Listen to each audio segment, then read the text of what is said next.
Live from the city that never sleeps. 17 miles from Madison Square Garden, New York City. It's America at Night with Rich Valdez, America's favorite late-night talk program, featuring interesting guests from around the world and calls from across America. And now, here is your host, Rich Valdez.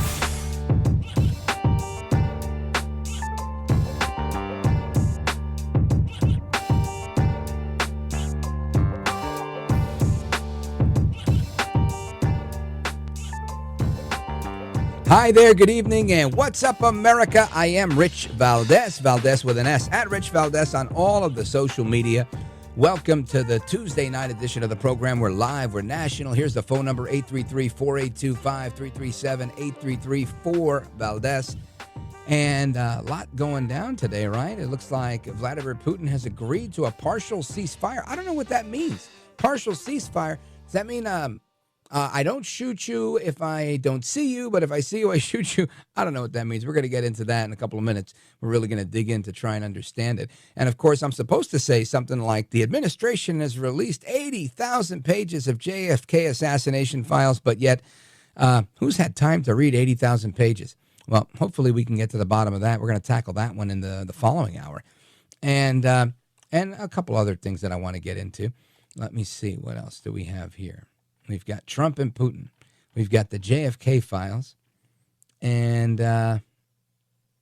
what else? Hold on. We got another one here. We've got some culture war stuff. But for the most part, that seems to be what's dominating the headlines. So let me give you a little bit of what we got here. We have the report. We've got a report on this from, I don't know where, but listen to this.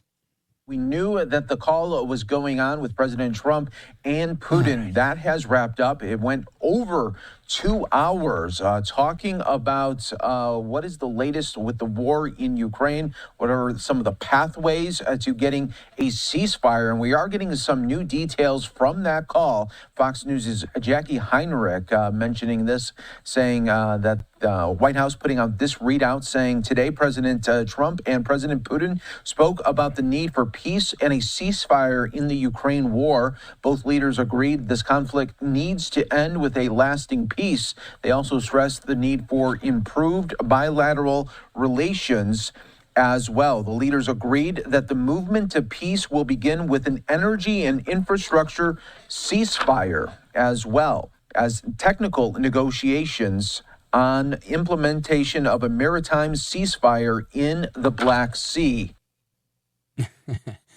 A maritime, I don't know. Look, I haven't been to Ukraine ever, but when I listen to these things, all I hear about rockets that are coming in. I never hear about some sort of firefight coming from boats off of the Black Sea or this sea or any other sea. So a maritime ceasefire, I don't know, it sounds like telling me, you know what, folks, I've decided I'm no longer going to eat sushi. Guess what? I don't eat sushi. So I really don't know the extent of that. I'll bring in one of our pros that can school me on it and bring me up to speed. But the way I see this is like this. You've got Putin, and Putin wants all of the Russian Empire to be united one day again, right? And he's written as such, right? This is not my years of indoctrination from the military-industrial complex and the rhinos. This is literally a document that's on the Kremlin.ru website that you can translate into English. It's about 500 pages. And it's an essay written by Putin himself that, in large part, that talks about how he wants to repatriate what was once all theirs. And in those areas that are not theirs, they want to have, I'm not saying control, but yeah, control. And the Ukrainians don't play ball with that. Now, that doesn't mean I'm making them out to be the good guy. I'm just saying they don't play ball, right? It's like Mexico saying, look, we want Los Angeles, Nuevo Mexico, New Mexico, Los Angeles, San Diego, all of these places that sound Spanish because they were once Mexico. Tejas. we would like all of those places back. That would be absurd. But this is in effect what Putin's doing, saying, hey, look, these places used to belong to us. Those places used to speak Spanish. Heck, if you go there today, right? These are the arguments that people make. People make these arguments on a consistent basis, saying, well, the parts of that Russia is taking over in Ukraine, they speak Russian. Well, guess what? If Mexico were to go into Brownsville, Texas, or Uvalde, or some of these areas, guess what they speak in those areas? In large part, Spanish. So the Rio Grande Valley, right? That everybody there is Hispanic. So this doesn't come as a surprise to me. I still think that America has every right to what's within their borders. I don't care who speaks Spanish or who speaks English or who speaks anything or whose grandparents or great-grandparents lived in Mexico. That's America. And in the same way, I don't care about Yanukovych. I don't care about Denchenko. I don't care about any of those guys, how crooked they were, whether they were puppets installed by Obama and Victoria Nuland or anybody else, and the American CIA disrupting things. All of that is irrespective of the main fact. That is their country. And Putin, whether he's saying, why do you have labs that you're making on the border here? And didn't Kennedy do that? These are all arguments, in my opinion, strawman arguments. Right? What would you do? What did Kennedy do when Russians were putting missiles over in Cuba? Listen, you want to make those arguments, you can make them all day. It doesn't change anything. It doesn't change anything for me. Right? Because Putin didn't go and start putting all of his troops on the border of Ukraine and say something like, I'm very concerned with labs you guys are calling biolabs, which might be CIA outposts, which might actually be biolabs where you're making, lethal stuff. It might be something else. Whatever the case may be, this never came out of anybody's mouth in Russia. It was always, we're doing a military exercise. They were flexing their military might, making a show of this because they knew what they wanted. They wanted control of the port. They wanted control of the areas that they had, and they want more. Simple. They want to plant their flag. They want it back. They sensed the right moment because they knew Joe Biden wasn't going to fight for Ukraine like an ally. He was going to take the back seat. So Putin moves in. And he says, hey, we'll keep throwing men at this until Trump wants to make a deal when he comes back. Okay, Trump's back. All right, I'll make a deal. Think of this as the guy that's stealing your lunch. He's pounding you in the face. 1, 2, 3, 4. And then somebody comes, hey, let's make a deal. He goes, all right, I'll make a deal. My knuckles are starting to hurt. This guy's got a hard skull. What's the deal? As long as I get to keep his lunch, we got a deal. And guess what? He's got the leverage here. Why? Because he's punching you in the face. So we have Biden that was throwing money hand over fist at the Ukrainians. For what? Instead of actually providing real material support, we've created a huge problem for ourselves that Trump is trying to fix. So I think that's the place that we've landed in. Then you have Zelensky, who is a problem in and of himself, right? Forget that he's an actor. Forget that he's a comedian. Forget that there's videos of him in a tutu. Forget about all the corruption and the oligarchs and all that stuff that goes on in Ukraine, and it's all there. But very simply, I don't believe he's equipped. He's not equipped to handle these types of negotiations.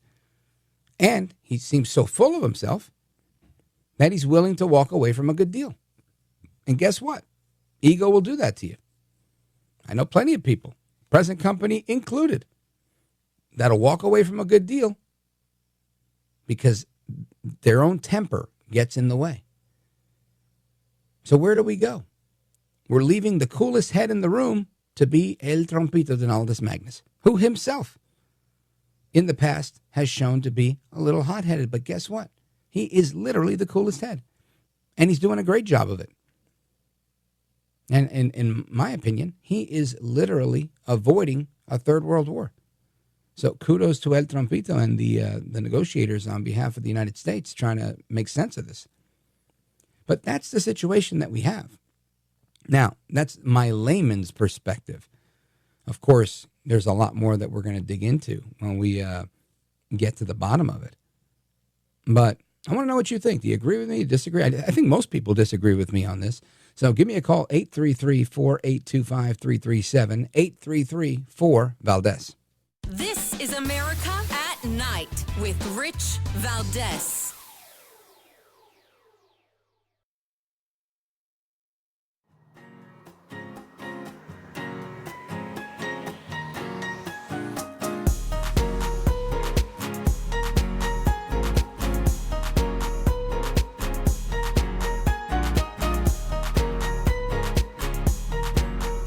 Well, thank you, Rich, and thank you for everything. I know you very well, and I listen, but I have a lot of people that listen, and they love your show, and I appreciate it very much. America at Night with Rich Valdez. All right, amigos, welcome back. Rich Valdez live with you until midnight, 1 a.m. in some areas of the country. And I want to have a discussion on this because, again, this is something quite general. I've never been to Russia. I'm quite ignorant to this stuff, and I have my opinions that I base on what I've read. But I don't know, what's what. And Rebekah Koffler does know. She's a former Defense Intelligence Agency intelligence officer. She's the author of Putin's Playbook, and she hosts a podcast called Censored But Not Silenced. Rebekah Koffler, welcome back. Thank you very much, Rich. Happy to be here with you and the audience. Thank you so much. Now, Rebekah, I have a clip of President Trump giving us some reaction to his call. This is from about an hour ago. Listen to this. We got a readout of your call with Vladimir Putin, and it was a fairly optimistic take. Vladimir Putin agreed to a ceasefire immediately on energy and infrastructure, right, but not to a 30-day ceasefire. Tell us what happened. Well, you have a situation where you have a lot of guns pointing at each other foolishly because it would have never happened if I were president. That was not a war that was supposed to happen. And it did happen. So that's where we are. And right now, you have a lot of guns pointing at each other. And a ceasefire without going a little bit further would have been tough. Russia has the advantage, as you know. They have encircled about 2,500 soldiers. They are nicely encircled, and that's not good. And we want to get it over with. Look, we're doing this. There are no Americans involved. There could be if you end up in World War III over this, which is so ridiculous. But, strange things happen. And I think we had a great call. It lasted almost 2 hours. Talked about a lot of things and toward getting it to peace. And we talked about other things also. So President Trump alluded to a few things that the poor administration or poor foreign policy of the Obama administration is what pushed Russia into the arms of China. And now it's going to be his wheeling and dealing with energy and, a few other tricks that he may have up his sleeve that may get Putin to relent on trying to repatriate some of the land that is now known as Ukraine. Your thoughts? Okay, well, we had a what I would call a partial breakthrough, and I must say that President Trump surprised even me because I was not very optimistic prior to the call, but having learned that the call actually lasted 2 hours, the Russians are actually reporting it lasted 2.5 hours, but regardless, as long as they are talking, President Trump and Russian President Vladimir Putin, the risk of a nuclear war has de-escalated, decreased, right? And that is the very important thing, as President Trump noted. Regarding the previous president's policies, I would say it's not just Obama, it's also Biden. It's mostly Biden who pushed Russia and China together. And President Trump is trying to decouple those two because in his assessment, China is a much bigger threat to the United States than Russia. And so what Trump is trying to do is he is trying to use these negotiations over the ceasefire to strike and improve relations, rather, he already has a relationship with Putin, but what he's trying to do is improve relations between Washington and Moscow and actually split that unholy alliance, the so-called no limits partnership between Putin and Xi. It's also impressive to me, Rich, that President Trump has quite an excellent grasp of history and of geopolitics. He said Russia-China is not a natural alliance, and he's 100% correct. In fact, the Russians would not acknowledge this, but we know this, from multiple sources. And having served as an intelligence officer, I have my own sources now that Russia actually considers China as threat number 2 following NATO. And I think that's where President Trump is going with his strategy towards Putin. Folks, we're on with Rebekah Koffler. She's a former intelligence officer at the United States Defense Intelligence Agency, the author of Putin's Playbook, and the host of Censored But Not Silenced podcast. Make sure you check it out. And Rebekah Koffler, this is, I agree with everything that's going on here. Now, something that was reported early on was that part of this ceasefire was energy and maritime. And the energy part, I guess, is good because I know there was some talk about hitting energy installations. But how much of this war involves, I guess, warfare that's coming from ships, maritime warfare? Well, maritime is actually, in my assessment, is not as important as critical infrastructure. In fact, the Russians have the so-called, as part of Russian military doctrine, the strategic operation to defeat critical infrastructure of the adversary that the Russians developed approximately in 2010, 2012. And that followed, actually, our own, the Department of Homeland Security's release of the key infrastructure sectors of the United States. And with the Russians viewing America and NATO as the top threat, what they did was they scooped up, of course, foolishly, the DHS released those sectors. And then in addition to that, remember Joe Biden handed a list of critical infrastructure sectors of America straight to Putin and said, don't you be touching those. Well, they scooped those up and they developed that special operation as part of their targeting strategy. Because the war in Ukraine, that strategy that Putin developed in the course of pretty much a quarter of a century. Ever since he became president, he wanted to reverse, the collapse of the Soviet Union. And the main obstacle to those goals was the potential involvement of the United States on behalf of Ukraine, right?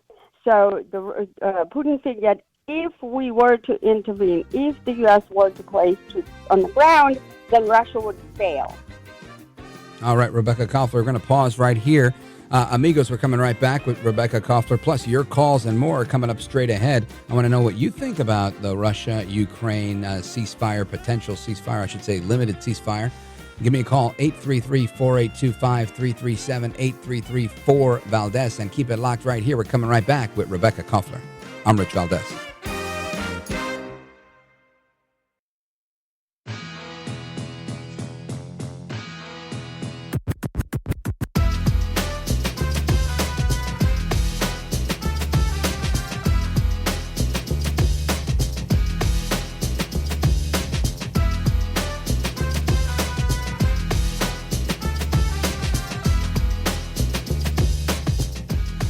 Look at Rich Valdez. He's now a radio host, and he's a great radio host. America at Night with Rich Valdez. In the readout, it also stated that both sides want to get to an improved bilateral relationship, the United States and Russia. That's true. How can we trust that Vladimir Putin actually wants that, in that he's not also being influenced at the same time by his close friend, President Xi of China? Well, look, we have our own discussions with President Xi of China, and he wants to get along also, and he's looking to get along, and we're looking to get along with him, and we will. We have a problem of trade where we have a very big imbalance with China. With Russia, we don't have that much trade, and they'd like to, and we'd like to also. They have some very valuable things for us, including very big forms of rare earth. They have a lot of earth. You know, they have a big chunk of real estate, the biggest in the world for a country by far. And on that, they have things that we could use, frankly, and that other people could use. That, of course, President Trump. We have things that other people could use. And again, talking about making a deal. I want to bring back our guest, Rebekah Koffler. She is a former Defense Intelligence Agency intelligence officer and the author of Putin's Playbook and the forthcoming book, Putin's Playbook, Russia's Secret to Defeat America. And I think there's another book in the works. We'll talk about that as well. Rebekah Koffler, welcome back. And you heard President Trump again discussing part of the call today. And it seems like it's more promising than many of us expected. This, I guess, my concern here is a distrust for Putin and Ukraine. Quite frankly, I feel like neither of them can be trusted, and I don't know how legitimate or how long such a ceasefire would last. Your thoughts? You're exactly correct, Rich. There's nothing that Putin says or does, or Zelensky for that matter, they're quite similar in that respect, that we should blindly trust. You know, you trust but verify. And Putin does not trust anyone. And that hypothesis that he would be influenced by the so-called his friend Xi is nonsense. Putin does not trust Xi. The point that President Trump was referring to, that Russia has a lot of land and China has a lot of people, what he actually was talking about is that there's a long border in the Far East between Russia and China, and it always has been Russia's concern of the Chinese invasion, and that's why the Russians have developed tactical nuclear weapons, not only to deter NATO, but also of China. Now, regarding the actual, the full deal, the full ceasefire, in my assessment, is unachievable. Why is that? It's because Putin doesn't really trust us. He doesn't trust President Trump either. President Trump does not trust Putin. Putin, back in 2017, once, in response to a question from a journalist, whether Putin was upset with President Trump when President Trump closed down 3 diplomatic facilities, Russian facilities in the United States, Putin said, "I am not his bride and he's not my groom." What he actually meant was that when it comes to heads of state, emotions and feelings and trust is just not part of the lexicon, right? So Putin understands that President Trump is more of an exception when it comes to Washington politics. And Putin is preparing for the time after President Trump, and Washington has pursued a quarter of a century of policies that were largely anti-Russia, and therefore Putin will not stop the war. He's going to continue these various, steps. He's going to continue to negotiate, hoping that he could transform the entire U.S.-Russia relations. But he has a lot of preconditions, and some of the preconditions are, very standard. That has always been part of his insistence that Ukraine does not become part of NATO, that Russia keeps 20% of the territory that they now control, and several other things such as no military aid to Ukraine, no intelligence sharing, and we already know that President Trump has resumed intelligence sharing and the flow of military hardware back to Ukraine. So, again, like I said, we had a partial breakthrough. The ceasefire is contingent upon several conditions. And those conditions are that we don't provide that kind of support that I just talked to Kiev. And also, another condition is that Ukraine also does not train its soldiers, that Zelensky does not mobilize additional forces, and that just cannot be delivered by Ukraine, because that would result in what we call in warfare correlation of forces that would favor Russia. So Putin is prepared to fight until the last Ukrainian and until the last missile in Ukrainian arsenal, because he transitioned Russia's military and economy on a wartime footing 7 years prior to the invasion. So at the macro level, I am very, very skeptical.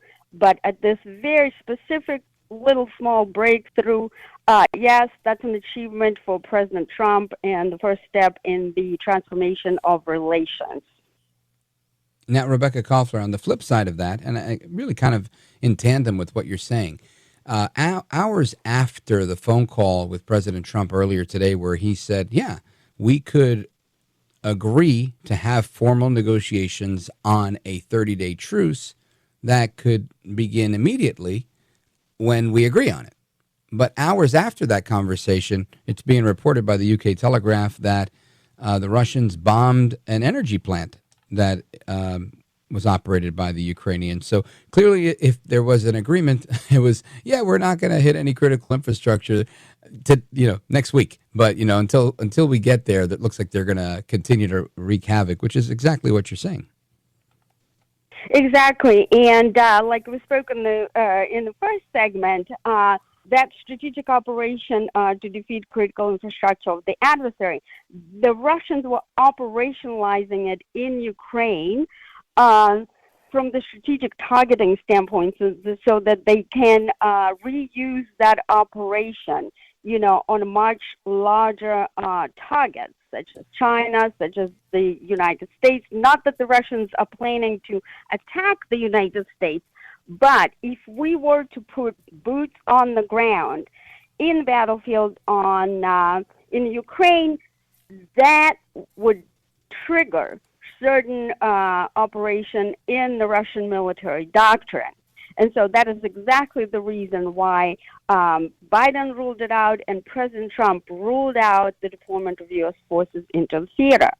So the Russians have been pounding Ukrainian critical infrastructure for 3 years, to the point where 50% of it right now is destroyed.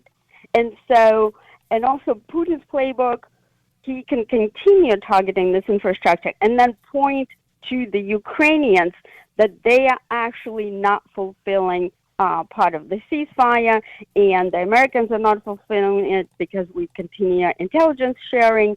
And so that's how the game is planned. And so it's a battle of the wills right now between Putin and between Trump. But as President Trump said in several of his press conferences, Putin holds Putin holds all the cards.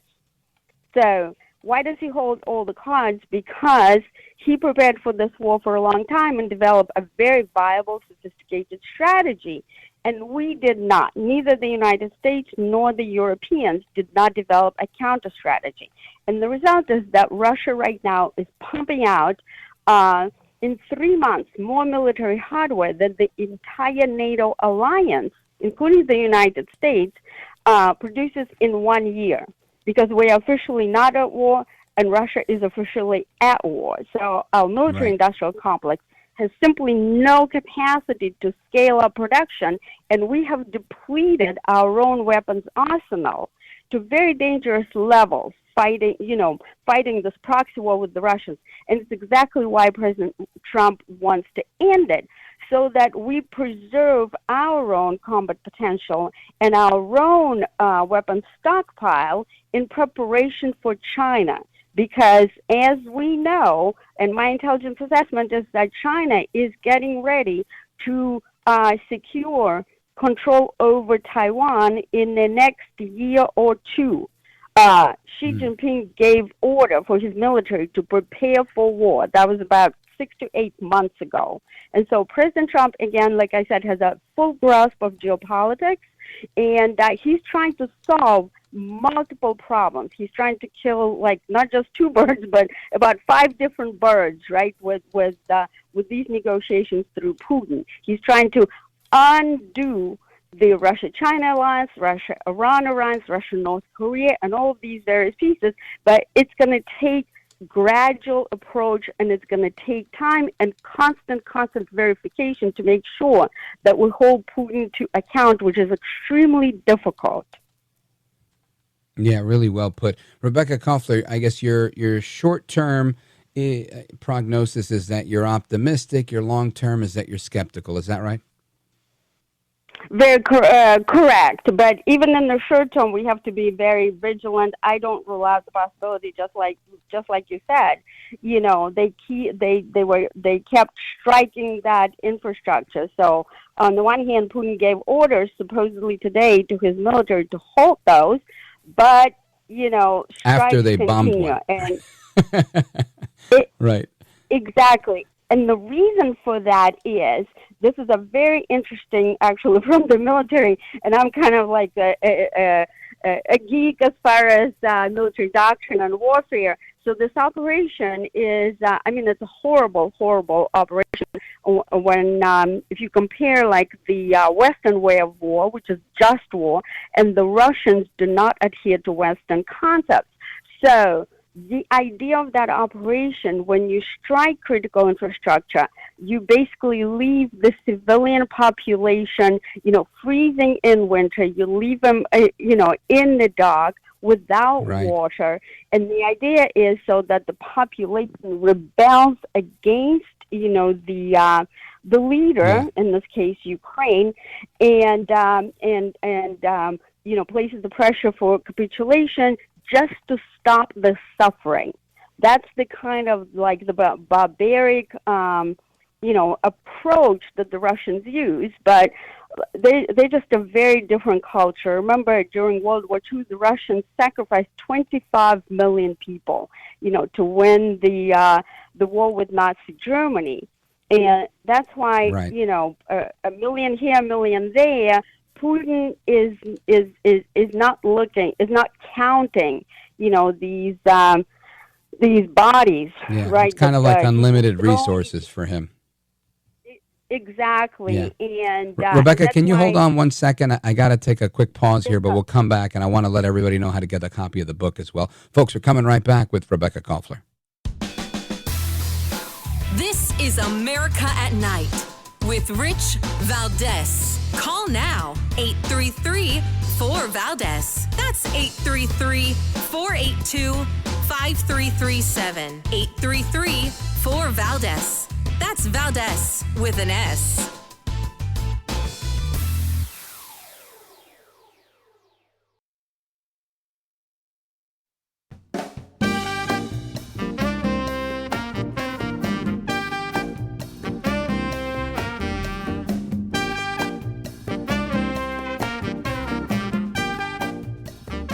Now, 833-4-VALDEZ. That's 833-482-5337. 833-4-VALDEZ.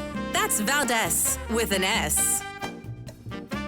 Amigos, we wrap up our conversation with Rebekah Koffler, former Defense Intelligence Agency intelligence officer and the author of the book, Putin's Playbook. She's got another one in the works. Rebekah, let everybody know how they can get a copy of your current book, your forthcoming book, and how they can follow you. Sure. Thank you very much for that, Rich. Putin's Playbook is available anywhere the books are sold, in bookstores or on Amazon. And basically what that book is, it's an unclassified version of Russia's entire warfighting strategy. And I personally briefed President Obama's White House, National Security Council, multiple combatant commands, both in the United States and allied commanders, including NATO, in Brussels, at the classified level on Putin's plans and the warfighting strategy. Okay, So, so the book is an unclassified version of it. I also post my unclassified intelligence analysis. I publish it with several U.S. publications, Fox News, New York Post, Newsweek, and also on the British Telegraph. And I routinely post it on X, formerly Twitter. My handle is at Rebekah0132. If everybody could please follow me, including my podcast, Censored But Not Silenced. The next book is American Bolsheviks, the Persecution of Donald Trump and Sovietization of America.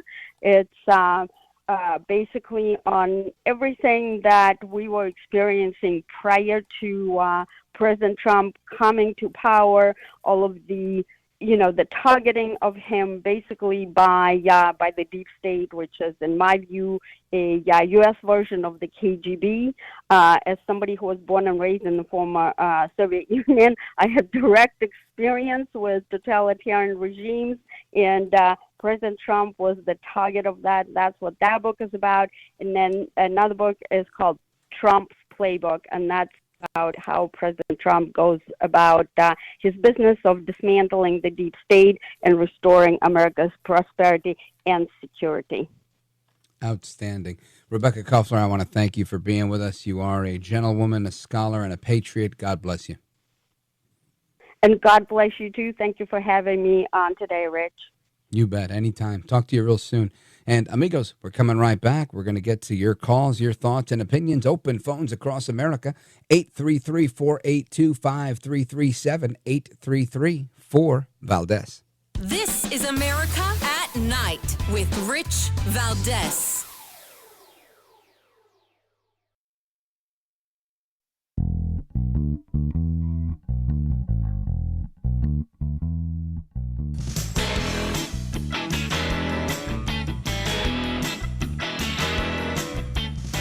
Rich Valdez, who again will do a fine job, but I know you'll enjoy listening to it. This is America at Night with Rich Valdez.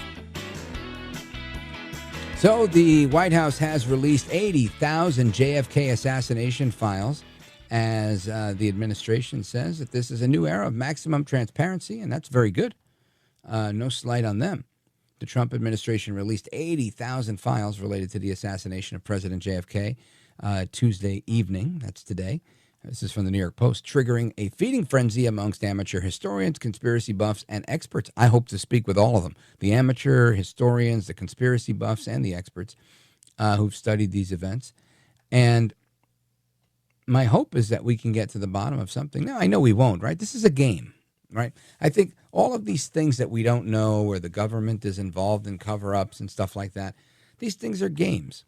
It's we play it for the sake of sport, right? Because nothing brings Kennedy back. And again, there's probably people out there that think Kennedy might still be with us. I mean, everything becomes possible when you feel like you've been lied to. And quite likely, I'm sure we were lied to, right? In the name of national security, in the name of, I don't want to tell you, whatever it is.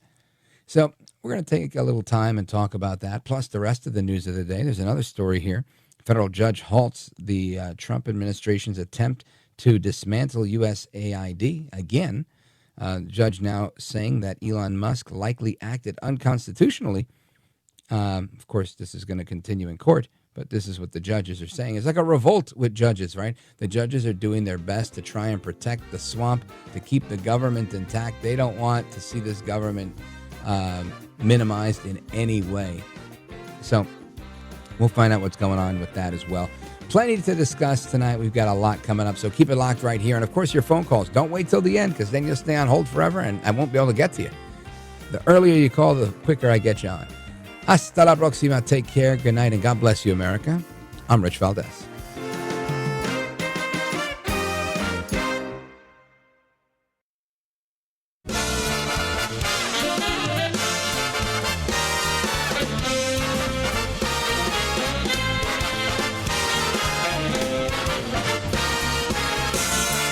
Live from the city that never sleeps.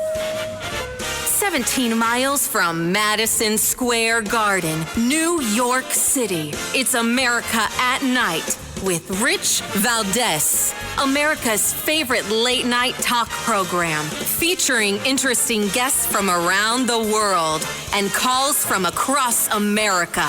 And now, here is your host, Rich Valdez.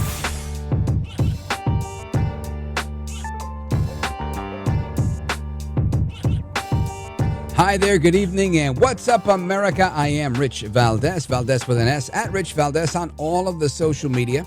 Welcome to another hour of our program. It's about 7 minutes after 10 p.m. tonight. We're live, we're national. Here's the phone number if you want to join us, 833-4825-337, 833-4-Valdez. And El Trompito Donaldus Magnus, the 45th and 47th President of the United States, kept his word and has released 80,000 files from the JFK assassination documents, requesting that Director of National Intelligence Tulsi Gabbard not redact them, and so that people can be aware of what's going on. And I love that about Trump because, again, it was kind of what I was talking about last night, that a lot of times these things, the auto pen, all of these things, it's not about getting to the bottom of it. It's not about the overall accountability, in my very not so humble opinion, but it's so that you can really see what's going on and that you can be aware, so that you can become an informed patriot. And I believe that's exactly what's happening here. There is no outcome, right? There is no changing the outcomes of what happened to President Kennedy, whether it was the Soviets that were involved, whether it was the CIA that was involved, whether it was the mafia that was involved, all of the above. The only thing that we stand to glean from these documents is what was hidden from us for many years. I don't know if I can dare say we'll know the truth, because I don't know that bureaucrats know how to write the truth in a report. But I think that we will now have a better understanding of what we didn't know. And that, I think, is eye-opening. And to me, that's ultimately what Trump is all about, right? He's all about, it's not about fixing everything. I think a lot of it's about correcting the record, and a lot of it's about just letting you know this is how they roll. This is what you can expect. This is actually what's going on. When you're told this, that's happening. So that it's not a secret that we're not in on, but it's a secret that everybody's in on. So that when he says, hey, they're fake news, you can say, oh, no, I see why. And I believe that truly empowers the people, we the people. And that's something I'll always admire about President Trump, the fact that he does things in a way that get people very interested, very, very interested in knowing the truth. So they start going down rabbit holes, and they start finding things out. Next thing you know, they are armchair experts on foreign policy, on this, on that. Whether or not the information they're getting is right or wrong is a secondary argument. But they're inquisitive about these topics. And I love that. And, you know, some will stop at the point of just saying, oh, he's a conspiracy theorist. Oh, he's a this. I think it goes way beyond that. I think when he gives you an alternative to what may be happening, it's designed to provoke critical thinking. It's designed for you to say, is this funny, ha-ha, or funny, Scratch your chin a little bit. So kudos to El Trompito for that one. And we're going to get into these JFK files in a little bit. Some of the other stuff that's going on, of course, Putin says he's agreed to a partial ceasefire, or he agrees to agree to conversations about a ceasefire after having a 2-hour conversation with President Trump. And shortly after that, it's being reported by the UK Telegraph that they went ahead and, 11:20 in the morning, Trump has the conversation. 11:09, let me see how this goes. 11:11, they have their phone call. And I don't know, something around 1 o'clock, 2 o'clock in the afternoon, the Russians are bombing a power plant, an energy plant of the Ukrainians. So very, very interesting stuff going on here. And Putin again coming back with saying, look, these are the key conditions after he goes and bombs what he's bombing. So it is a contentious situation. And again, if I were president of a country, I would presume it would be this country. And I'm not saying I aspire to that. I'm just saying, if you're going to have conversations about a ceasefire and say, yeah, look, I'm willing to have a conversation about that. Sure. All right. Take care. Good talking to you. All right. Go blow this up. You can be viewed as doing that in bad faith, or it might be the only thing that you think you can do to be taken seriously. Or to remind the other side, guess what? Just want you to know I'm actually holding all the cards. So I don't know which one of these it is, but an interesting situation it is, to say the least. Now, the Kremlin is saying that one of their conditions is the complete cessation of foreign military assistance. So just imagine that. No help. No help for Volodymyr Zelensky. And, you got to ask yourself, these calls between Trump and Putin, what do they sound like? Please hold for the President of the United States. And then, tell him to hold on. Yeah, this is Putin. Hello. Hi, Mr. Trump. Blah, blah, blah. How you doing, Vlad? What's going on? Yeah, I really wonder, how formal it is. Is there platitudes? Is there a little laugh? Is there a little joke? Or is it like all business? I'm very, very curious because I feel like they're both pretty slick, in their talk, right? They're both looking to make a backhanded remark whenever they can. I would love to have been a fly on the wall for that conversation. But anyway, I don't know about that. And I also don't know about the JFK files, but I'm about to find out about those because we're scheduled to have our guest with us. And this is why I love radio, because, if this were television, it might be a little bit harder to get guests that are in the know on certain things that quickly, unless you're a huge network. But in radio, there's no hair and makeup. There's no wardrobe. You could be wearing what you wore to the gym, and nobody would know if you even shaved. I love radio. And it's always good to have a radio handy, not just because I like radio, but because they're good in times of emergency. It's very important to prepare ahead of time if the power goes out, right? What if you're in Russia or if you're in Ukraine and your power plant goes out and you get a blackout, you better hope you got one of those C-Crane radios. And this is why it's so important to plan ahead before the power goes out. You need a radio that works without electricity. C-Crane has it. It's the CC Radio Solar, and it comes with Bluetooth. It's built for the surprise power outages and the unforeseen emergencies that life always affords us. You've got the latest when it comes to weather conditions. You'll get them with the NOAA weather band. You'll also get the alerts. It also has the superior AM and FM reception, so you can hear everything, very voice-focused audio, so you never miss a word, at least of this show, right? So you're getting the live and national stuff that we're offering. Then, if there's a problem with the power grid, you're covered. Why? The CC Radio Solar works on solar, right? It's got batteries, it's got solar. You know what else it has? A hand crank. How about that? And it has the optional AC cable too, right? The power cable. So why you need that? You need to charge it because it has a built-in LED flashlight, which also doubles as a Bluetooth speaker. So if you get stuck in the dark, you can use it to light the way, and you could still listen to my podcast. Or if you want, you can listen to music too, because again, it's a Bluetooth speaker. So it doesn't get better than that. I recommend ordering this online ASAP. Order one for you and one for everybody that you love, because who doesn't need a crank or solar or battery-powered radio in the event of emergency, right? Hopefully, you never need to use it. But here's how you order it. You call C-Crane at 800-522-8863 or visit the website, ccrane.com. That's ccrane.com/rich. I'll spell it for you. CCRANE.com/RICH. Use code RICH at checkout for 10% off any order that's more than $75. Do that now. I'll be right back.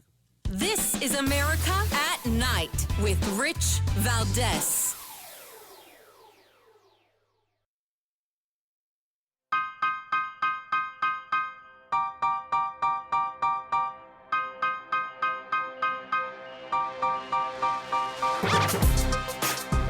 You have experience and skills in interviewing, or you wouldn't be on your program. America at Night with Rich Valdez.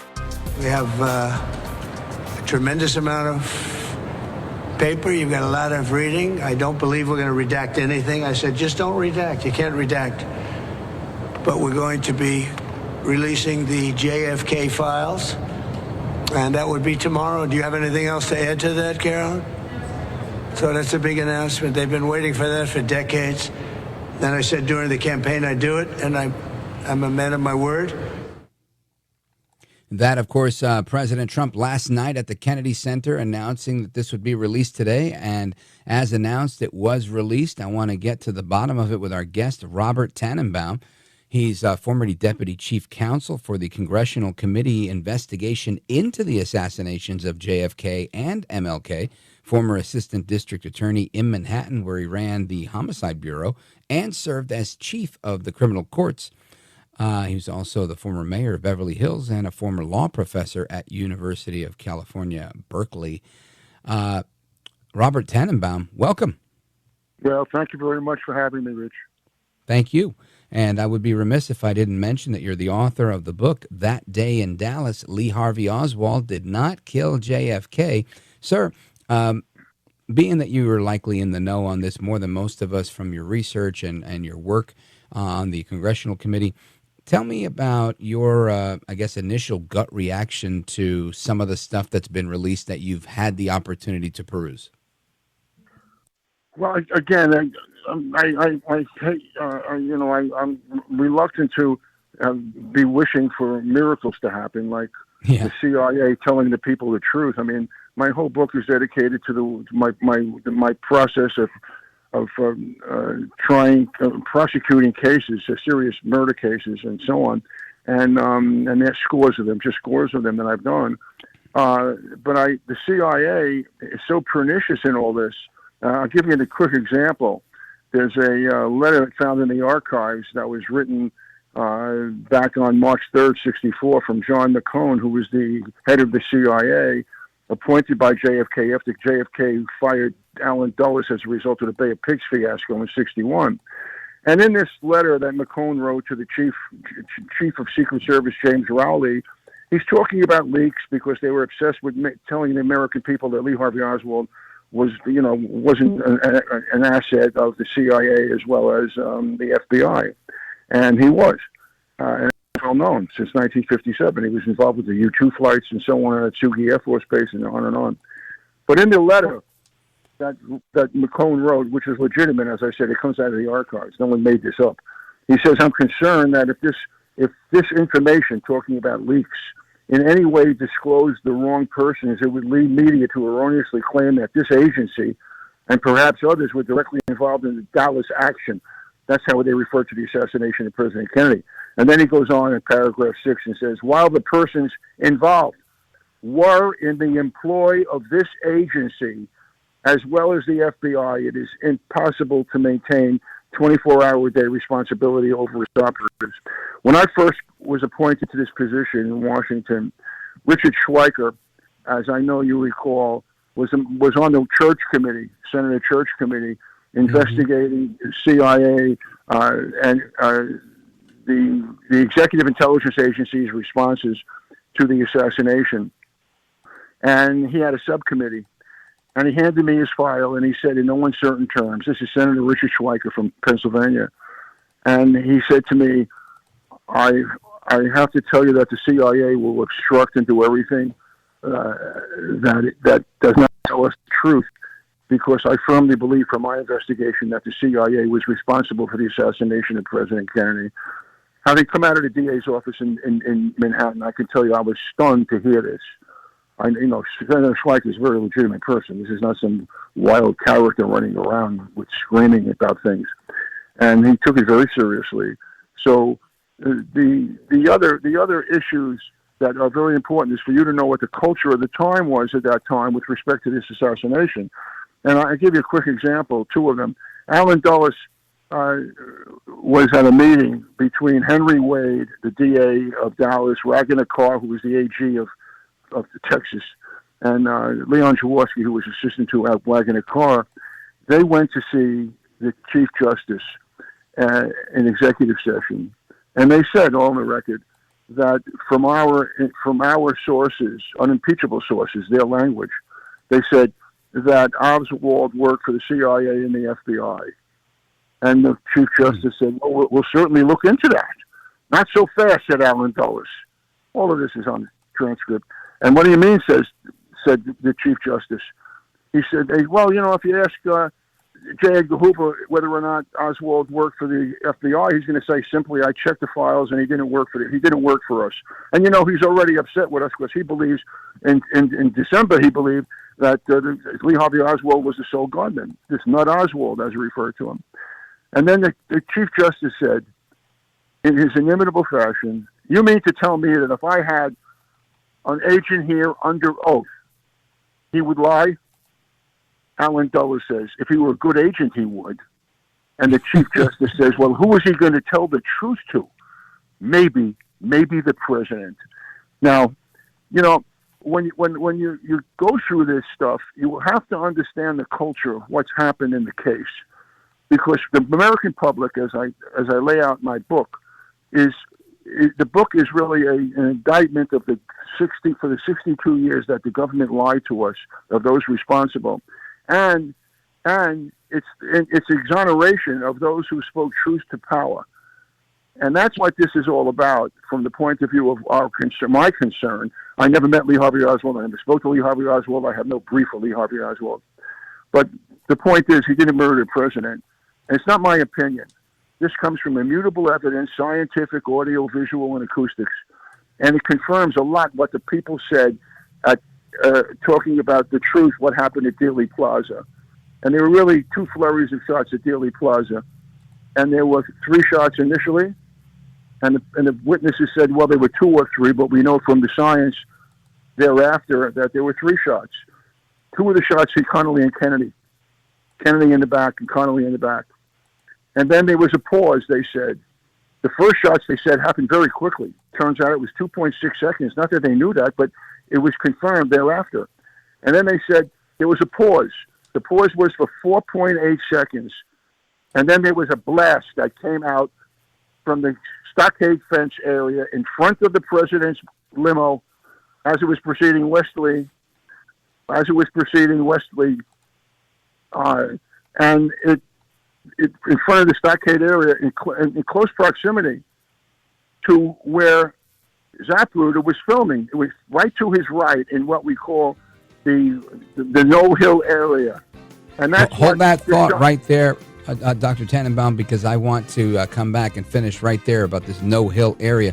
Folks, we're coming right back with somebody who's really in the know here. Robert Tanenbaum, former Deputy Chief Counsel for the Congressional Committee in the investigation of JFK and MLK. And he's an attorney, former mayor, former law professor, and he's our guest. And we're coming right back to discuss his book, That Day in Dallas. Don't go anywhere.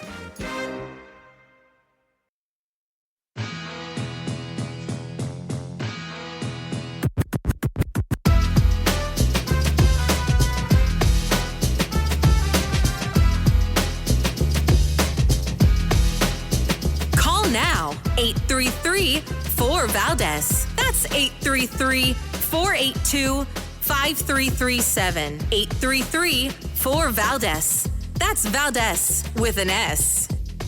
The highly anticipated release of files related to President Kennedy's assassination finally happened.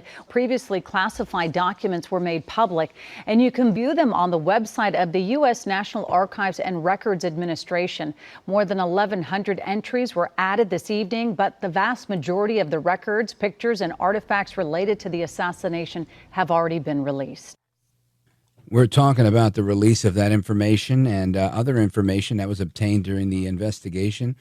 In particular, the Congressional Committee investigation, which was led by the former Deputy Chief Counsel for the Congressional Committee investigation into the assassination of JFK and MLK's assassinations. Robert Tanenbaum, former assistant DA in New York City and Manhattan, where he ran the Homicide Bureau, and he also served as chief of the criminal courts, former mayor of Beverly Hills, and he's also a retired law professor from University of California, Berkeley. Robert Tanenbaum, welcome back. I want to continue. You left off, you were telling us about the no-show zone and the no-see zone. Tell us more. Well, here's what happened. And this is, again, what happened at Dealey Plaza. Once we understand what happened at Dealey Plaza, things sort of fall into place. So the second flurry of shots came from one. It was one shot, and that's seen as Zapruder film frame 3. It's Z as in Zapruder 313, 313, and that's called the fourth shot. It was a boom blast that came from the front right Knoll Hill stockade fence area in close proximity to where Abraham Zapruder, was filming the assassination on the north side of Elm Street. And you see it when you look at Zapruder. You'll see, if you look to his right, he's looking right into the stockade fence area. And that shot caused JFK's head to violently snap back into the left, leaving him immobile, bodily depressed, and slumped dead, resting on Mrs. Kennedy's right shoulder. Once we understand that, and the understanding is simply the CIA and the Warren Commission never. The Warren Commission, unfortunately, was a pretense probe driven by the CIA, and the bottom line to it was that they never once addressed the fourth shot that caused his head to snap back. After all, if you deal with the one bullet theory, what you're saying in large measure is that this predetermined outcome was 3 shots fired from the 6th floor alleged sniper's nest window inside the book depository building by the lone gunman Lee Harvey Oswald. Well, first, from what we know the facts to be, and these are immutable facts, they just can't be refuted. It's not my opinion. But the facts tell us that his head snapped back. Everybody's seen it. If you look at frame 313, you see it. His head snapping back violently, and then it falls off to the left. How can a shot from the back cause that to happen? When you shoot at a head in the back of the head, it goes forward. So what did the government do through the CIA? They get 10 gelatinized heads, skulls, and they use the same distances, the same height, the Manico-Calcano, and guess what happened? All 10 of the shots that hit the skulls, they all went forward.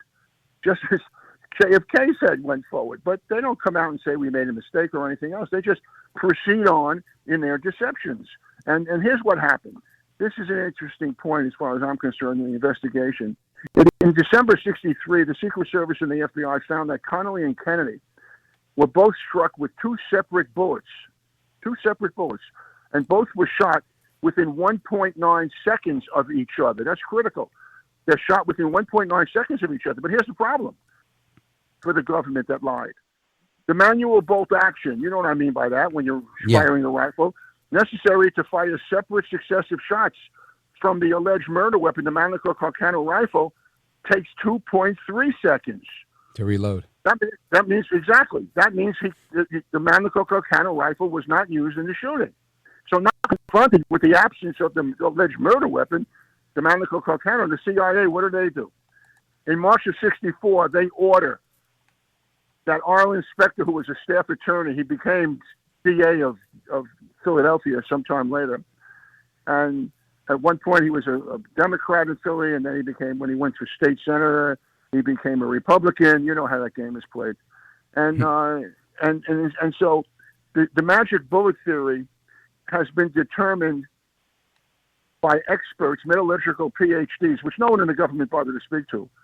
But they came out so strongly about the fact that saying that this magic bullet was capable of doing the following. It went into Kennedy. I'm sorry. It was a shot that hit Kennedy in the back. There's in the book that day in Dallas. I have this picture of an autopsy of a structure that depicts JFK getting hit below the neckline, 5 3/4 inches in the back, in a downward tract. And what they allege in the one bullet theory is that bullet going downward, entering his body from a higher position, somehow miraculously moved vertically up towards his throat 11 degrees and then exited his throat while it was traveling at like 1,800 feet per second, I want you to know. It then struck Connolly in his rib and fractured his right wrist and severed the tendon between his right thumb and index finger. That's the one bullet theory. And that has been determined to be a total scientifically invalid, obviously, a sham and a fabrication. Quite frankly, an insult to our intelligence. So there was a piece of evidence that has never been talked about enough, and that is what we call the minute metallic fragments that were found in President Kennedy's head. There was x-rays done, 3 skull x-rays of the president's head.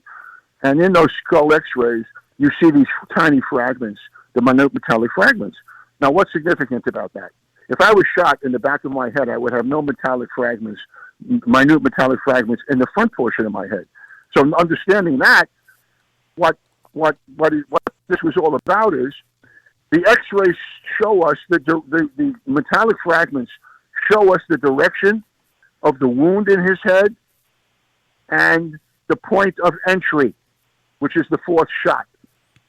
So when I say that they ran into a problem, they didn't know what to do about this issue. And they just simply continued to lie about it. And then there was a 5th shot that came from the back, hit JFK in the cowlick area, high top of his head, that enlarged the deadly evulsive wound on the 4th shot, which I just described, and caused his head to move forward. And it struck, again, this was the bullet, the fragment that struck Connolly in his wrist and fractured his wrist area and severed that tendon I mentioned to you. And it caused Connolly to drop his Stetson hat. You're familiar with all these facts. He was holding on to his Stetson hat throughout it all, and it damaged the interior windshield of the limo to the left of the rear view.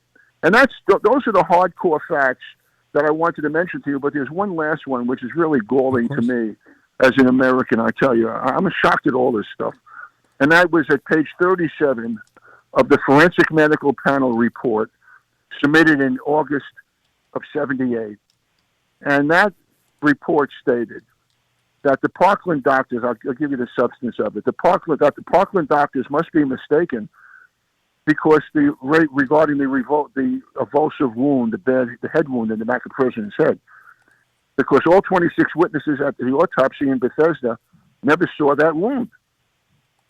Well, guess what?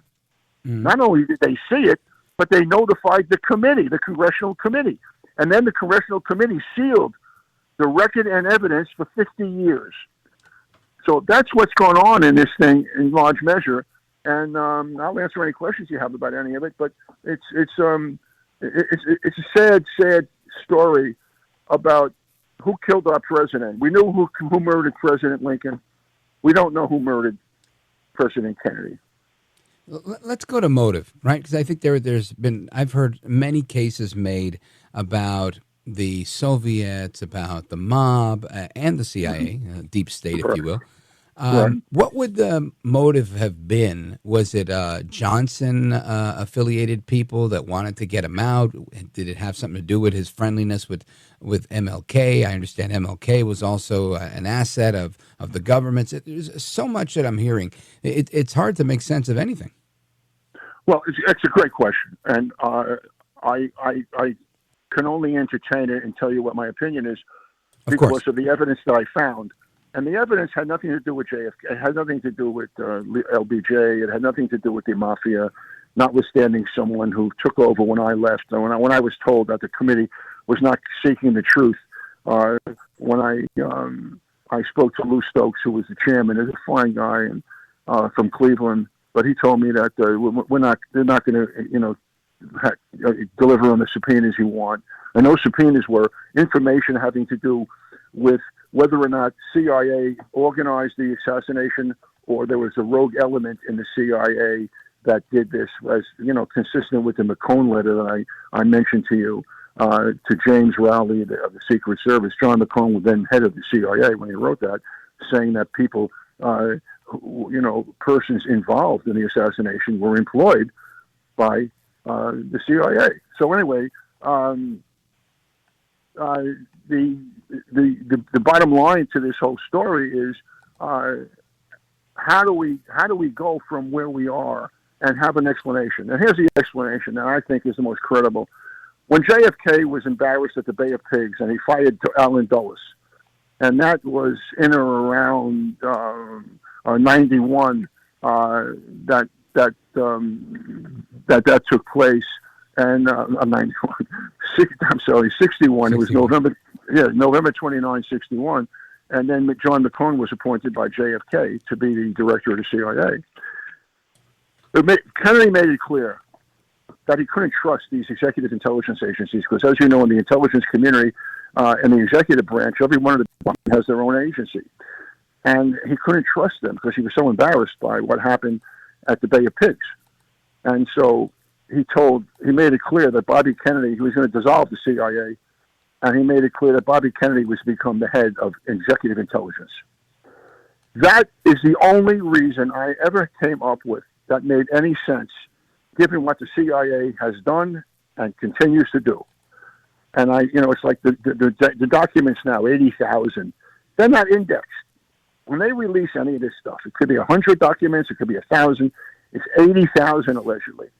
And people will come forward and say, I read these documents last night. They read 80,000 pages. And there's nothing new.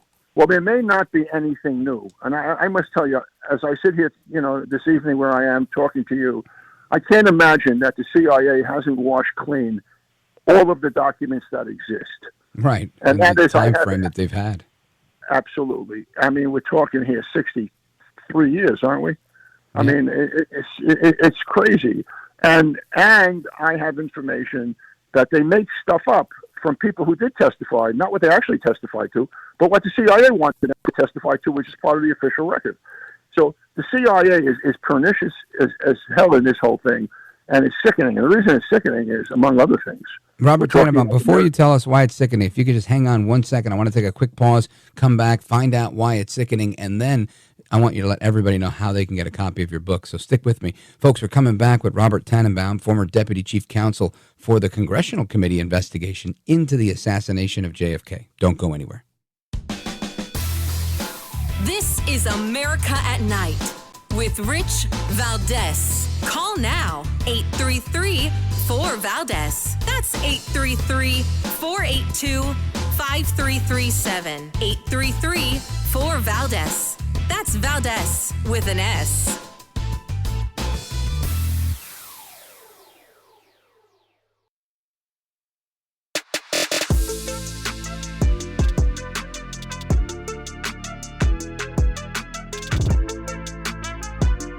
Call now, 833-4VALDEZ. That's 833-482-5337. 833-4VALDEZ. That's Valdez with an S. All right, amigos, welcome back, familia. We continue our conversation with Robert Tanenbaum, former Deputy Chief Counsel for the Congressional Committee investigation into the assassinations of JFK and MLK, who's also Assistant District Attorney in New York City, in Manhattan, and he ran the Homicide Bureau there and served as Chief of the Criminal Courts. He's also the former mayor of Beverly Hills and a retired law professor from UC Berkeley, as well as the author of That Day in Dallas. Lee Harvey Oswald did not kill JFK. Robert Tanenbaum, what an enlightening conversation. I guess your final thoughts, and let everybody know how they get a copy of the book as well. Well, I mean, my final thoughts are here that I hope people read the book because it's all based upon, as I said, immutable evidence that can't be refuted. What is immutable evidence? We're talking to each other right now. No one can refute it. Whether or not a record's made or otherwise, and it's based upon the audiovisual and acoustic and scientific findings.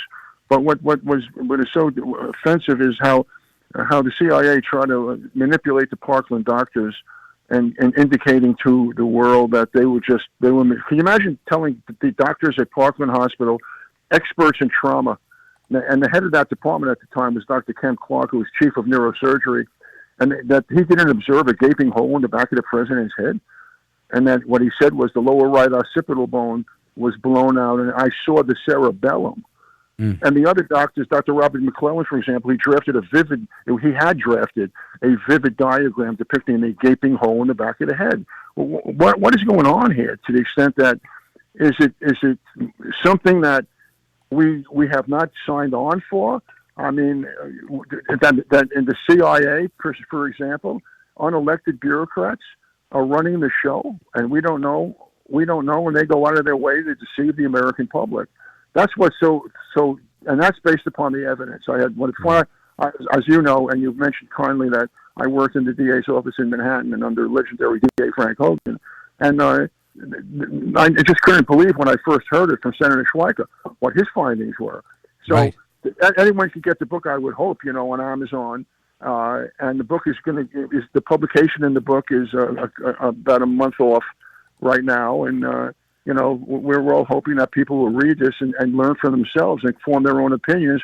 But it's all based upon the evidence, and not one shred of evidence that I in any way right. use as an opinion, except the notion on, as I mentioned to you, the fact that to me the only thing that made sense was that the CIA was going to be dissolved and that Bobby Kennedy was taken over, and that is not something that was sustainable in the minds of many people who were in the Executive Intelligence Agency branch. That day in Dallas, Lee Harvey Oswald did not kill JFK. Robert Tanenbaum, you're a gentleman, a scholar, and a patriot. I really enjoyed the conversation. Godspeed with the book, and I hope to have you back soon, sir. Thank you very much. I appreciate it very much. You're giving me this chance. You bet. God bless you.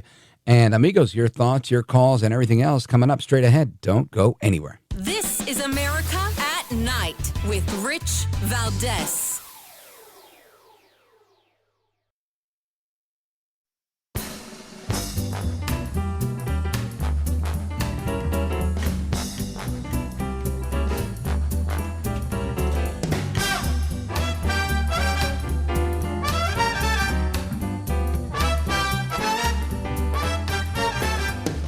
All right, amigos, welcome back. We go to your calls, your thoughts, and everything else. Let's go to Lester giving us a call from Daytona Beach, Florida, WNDB. Go right ahead, sir. Thank you. I want to say that John F. Kennedy's assassination is ancient history, like the rise and fall of the Roman Empire. What I want to know is, how did two assassins get into Donald Trump's kill zone? That's the assassinations I'm interested in. Yeah, thank God they weren't able to pull it off. They were right. How close do you have to get? The one guy at the golf course spent the night in the kill zone. He even spent the night building up a little sniper's nest while his car was parked out on the main road. And it wasn't the Secret Service that caught the guy. He was caught by a county mountie, a Florida county mountie that got in front of him. Okay, the other guy, the kid that was at the Butler, Pennsylvania, he had the premier sniper's nest. He was on the building where the Secret Service should have been. The Secret Service decided to be on the next building. Well, Lester, you know what? It sounds like we might have to wait another 65 years in order to get that information. And it's going to be dropped on us like a ton of bricks, just like this was. That's not indexed, and good luck looking through it. I didn't expect much from this. Hopefully, those who know more will be able to look through it. Thank you, Lester, for your call. Shout out to Florida at WNDB. Amigos, we continue with more to come straight ahead. Don't go anywhere. I'm Rich Valdez.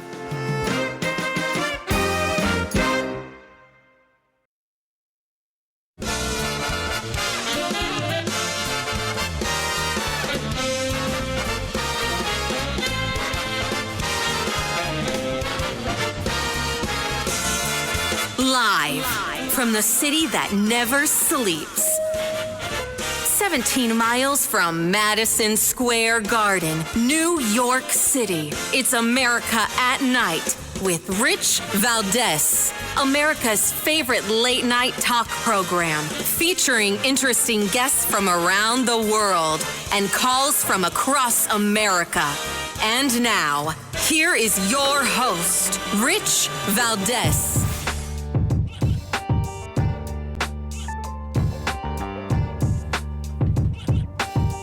Hi there, good evening, and what's up, America? I am Rich Valdez, Valdez with an S, at Rich Valdez on all of the social media. Welcome to the third hour of the program. We're live, we're national. It's about 7 minutes past 11 p.m. tonight.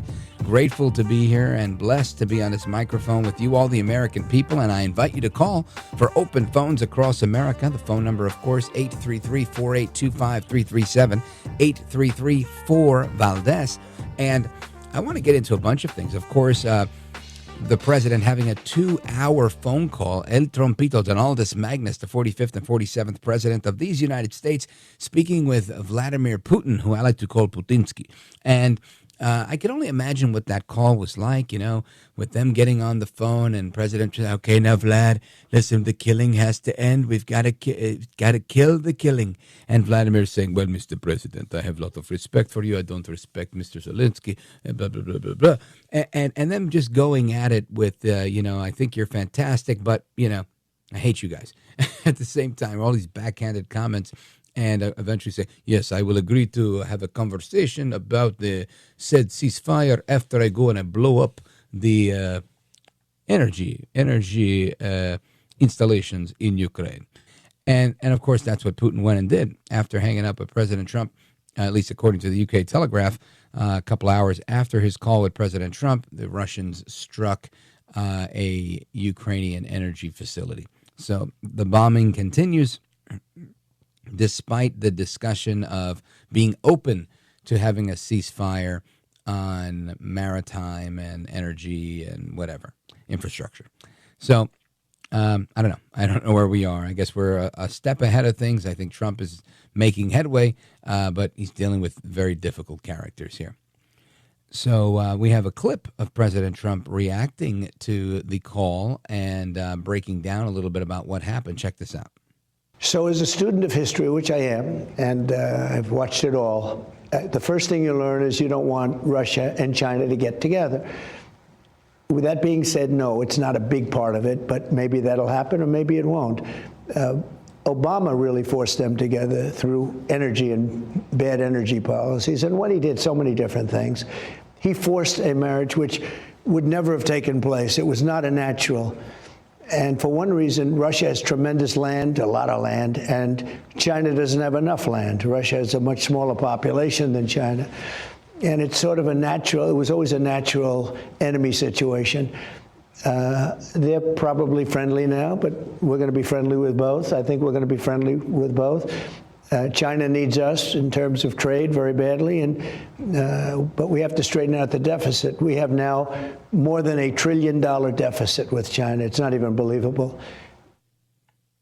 So we have $1 trillion deficit with China, and President Trump trying to address this, trying to wrest any alliance or any leaning on of Russia onto China from the hands of the Chinese, and trying to get that power over into our court to improve the relationship.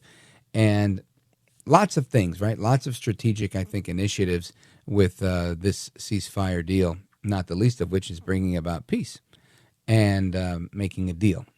So we will continue to see how Trump tries to decouple the China-Russia alliance, as well as bolster peace and make a deal that makes sense for everybody, which I think is totally doable, as long as they can all kind of see eye to eye and get to the same page. Now, in other news, you've got Vice President J.D. Vance. J.D. Vance today was, let's see where he was. I don't know. Hold on. I don't know where he was, but listen to this. Last month, migrant crossings were down 94% to their lowest number all time, and that happened just in 2 months of serious border enforcement. Thanks to President Trump's leadership, last month, for the first time in over a year, the majority of job gains went to American citizens born on U.S. soil, and that's important. For the first time in over a year, the majority of job creation actually went to American citizens. So again, J.D. Vance, I know where he is now. He's at the American Dynamism Summit. Now do you wonder why I didn't know where he was? And it's really the point that he's making, that for the first time in over a year, right? So in the month and a half, 2 months that the Trump administration has been in Washington, they've made enough gains to start seeing jobs go to Americans that were born on U.S. soil. Why is this important?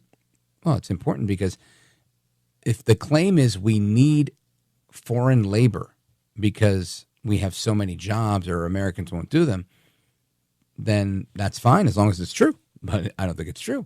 When you have, for the first time ever, when you shut the border down and the first reaction that you get is that Americans are now taking jobs, right? This makes sense to me that the whole thing was a lie, all right? Migrant crossings are down 94%, lowest number of all time. That happened in just 2 months because of serious border enforcement. That's what he said. So makes a lot of sense.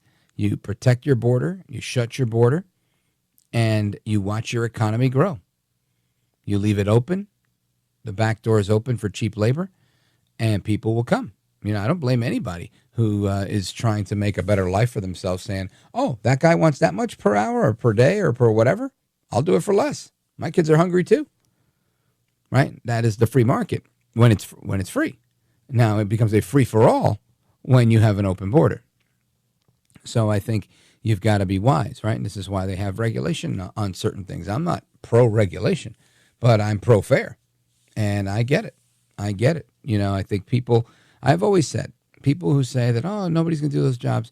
You know what? The American teenager will do just about anything, especially once they've had a taste of some money and they like buying things. Whether they have a car, they can put gas in their tank, they can go on those road trips with their friends, they can make their car better, they can buy new wheels. There's a lot of things that happen, right, when you are a teenager and you have some mobility and you have some freedom. And, you know, some people are spoiled, but there's plenty that are hungry, plenty. I can tell you, I've seen it with my own eyes. I had 2 teenagers, and they happy to work. They worked in fast food, movie theater, whatever, you name it, they do it. Now, if they don't take those jobs, somebody else is going to take them if they're available to take them. If those people aren't around, guess what? You deal with what you got. So it's that simple. This is not even an argument. Anyway, something else that I think is not an argument is something the president mentioned at his inauguration. There are only 2 genders. Now, I don't say this to score cultural points with anybody on the radical Christian right, of which I am one of the vast right-wing conspirators, as Hillary Clinton would have you believe. But I say that because it is. It is. When you give birth, you have a boy or a girl. And this idea of genders being infinite and that gender is not the same as sex, et cetera, et cetera, et cetera, this is all a ruse, in my opinion, to make way for things that should not be. And then they pushed it on the medical field. And the people that took the Hippocratic Oath to do no harm, they end up being put in a position where they have to do harm, where they're permanently sterilizing children, where they're permanently removing breast or breast tissue, double mastectomies, in order for a child to transition before they're even an adult making this choice. This, I think, should be a crime. Let alone be accepted in the medical community. And it's not widely accepted. It's accepted by some. It's advocated by some. It's not accepted and advocated by others. Some advocate against it. So I want to get into that because I think it's important to talk about that. And there's been a number of lawsuits and executive orders and whatnot. So we're going to get into that straight ahead. Keep it locked right here. I'm Rich Valdez. This is America at Night with Rich Valdez.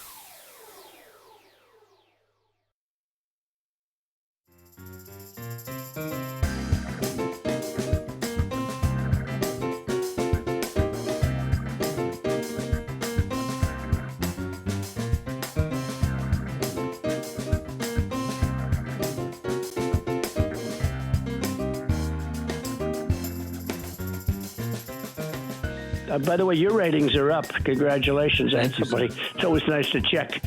I like to see, even if they're friends, I like to see how are they doing. Are people listening, right? That's but right. You're doing great. America at Night with Rich Valdez.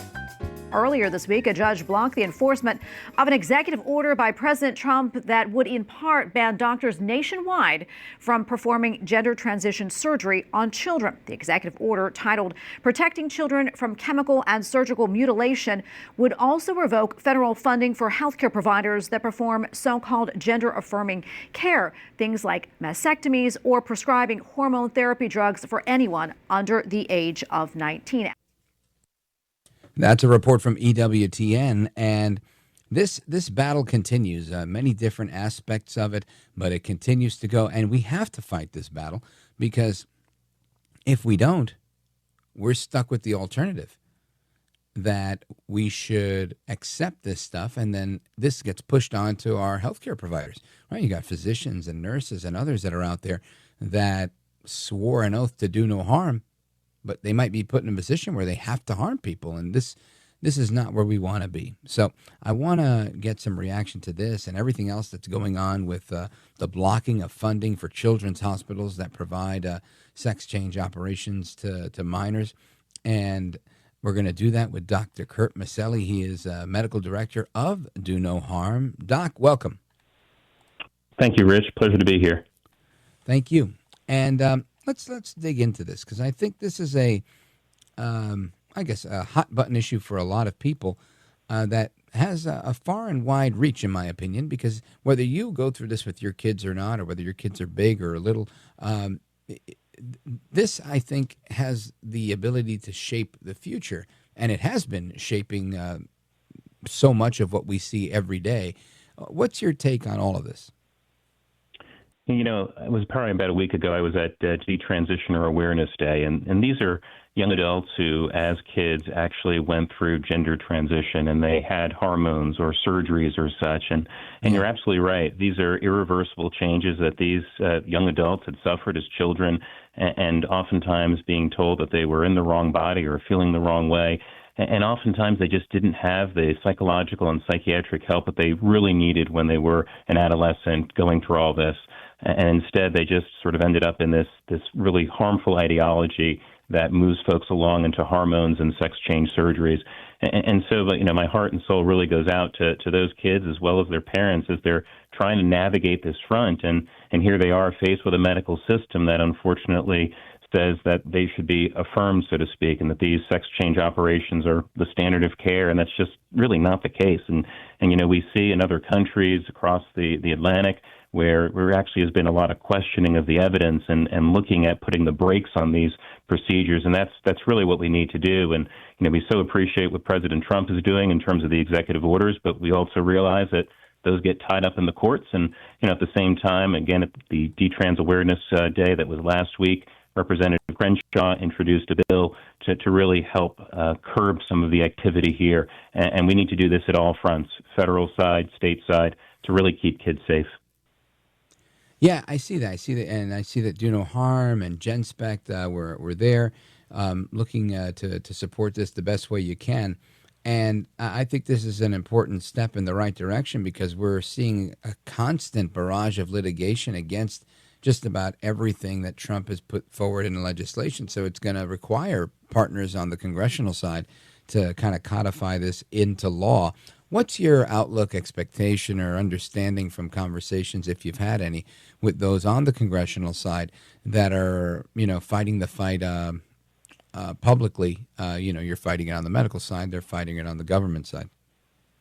Absolutely. I mean, we're optimistic. I think when we look at Representative Crenshaw's bill, it really looks at graduate medical education funding. And so these are federal dollars that are going to pediatric hospitals and such to promote their residency programs. And we really want to make sure that those residency programs are not performing these sex change interventions on children at those hospitals. And so, you know, this bill would effectively block hospitals from receiving those federal dollars if they are participating in sex change interventions in kids. And so I think this is really a key step, and I think it's an issue that many Americans agree on, whether they're on the left or the right, that we just want to really keep our kids safe and want to make sure that these harmful interventions are not being inflicted upon them. And, you know, unfortunately, there's a lot of data out there if you look at the number of procedures, and some may say that it's rare, but I would argue that it's not. When we look at really the work that Do No Harm has done, looking at the period of time from 2019 to 2023. And if you look at insurance claims during that time, there were actually more than 5,700 minors that had sex change surgeries. And that's just the surgeries, right? That's not the hormones. It's not the puberty blockers. That's the surgeries. And that's those are real kids, real people. And we really want to make sure that those kids are safe and protected. If you look at the hormones and such that are given, there was a study in the Journal of the American Medical Association Pediatrics that showed that 1 in 1,000 kids has received a prescription for an opposite-sex hormone by the time they turn 18. And so, again, I mean, this is something that is really significant in our communities, and certainly it's critical for the government on all fronts to really look at this issue and make sure that we are keeping these kids safe and that we're providing them with the support and treatments that they need in terms of the psychological help and such. You know, oftentimes, these kids may have many different struggles, and when they come to a quote-unquote affirming provider, they're really put on a pathway where their gender dysphoria is the only thing that's looked at. And oftentimes we end up ignoring the other comorbid conditions that they have, whether it might be depression or anxiety or autism. And I think we really need to focus on taking that comprehensive evaluation, understanding who the individual is, working with their family, and bringing all parties together to really promote the right treatment plan to be put in place. I'm a psychiatrist by training, and that's what we would do for folks. We would really make sure that we understand the totality of the situation, get that good clinical history, and again, understand where the person is in their life, and not just rush them into procedures, hormones, and really put them on a path where there's great harm that's done. Let's talk about that great harm, and let me just remind everybody, folks, we're on with Dr. Kurt Miceli. He's the medical director of Do No Harm. You can check them out at donoharmmedicine.org. And our topic, we're discussing how there's been a bill proposed to block funding for children's hospitals that provide sex change operations to minors, which, in my opinion, should be a crime. Now, Doc, I want to get your opinion, and we're going to have a break really soon, so if you don't finish your thought, that's fine. We'll carry it over to the next segment. But I really, from the psychological perspective, the emotional perspective, I feel, years ago, and again, you correct me where I'm wrong on this, but years ago, not that many years ago, but some years ago, there was a lot of talk about gender dysphoria being part of the DSM-4 or 5 as a mental illness. And in recent years, I feel like this has dissipated a little bit from the public discourse, or at least from the physician's discourse, to being more open to saying, well, there's other ways of solving this problem. And what they call gender affirming care, or, double mastectomy and sex change operations, etc., being the solution. So I want to get your take on what the physical aspect of that is, but more so what the emotional and psychological impact is, because from my perspective as a non-physician, it seems like a mental illness. So hang with me, Doc. I appreciate your time. Folks, we're coming right back with Dr. Kurt Miceli. He's medical director of Do No Harm, donoharmmedicine.org. Don't go anywhere. Keep it locked. I'm Rich Valdez.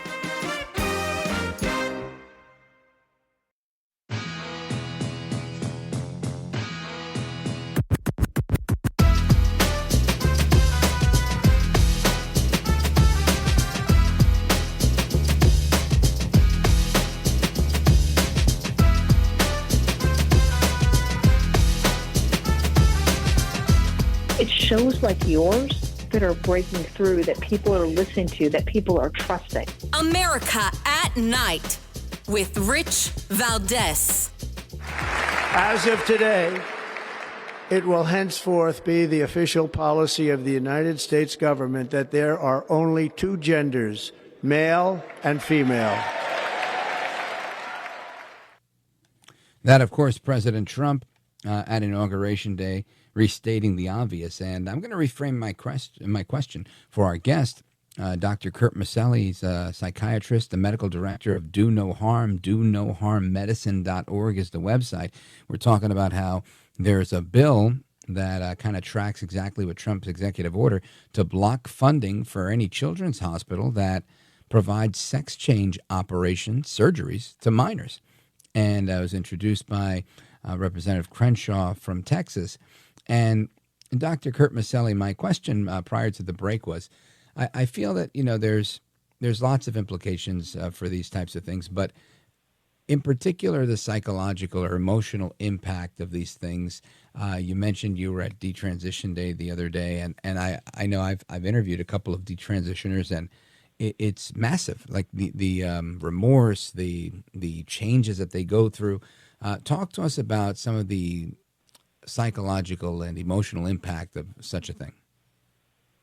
Yeah, the psychological impact is real, and I think when you do speak with some of the folks who've detransitioned, you'll often hear that their psychological struggles weren't really addressed when they were young and as an adolescent and such. And, being told that they were in the wrong body or feeling that way or not being able to accept themselves or maybe different family dynamics or different things just going on in their life. And, oftentimes when the word sort of gender came up, folks unfortunately could get into different types of social situations, social media and such that would just really change one's thinking and put folks in a very dark place. And unfortunately, not being able to find a way out. And so I think it's just critical for us in psychiatry and psychology in these therapeutic services to really understand and get to know somebody and to really understand what they might be going through, what their other symptoms might be, whether it be depression, anxiety, or the like. And,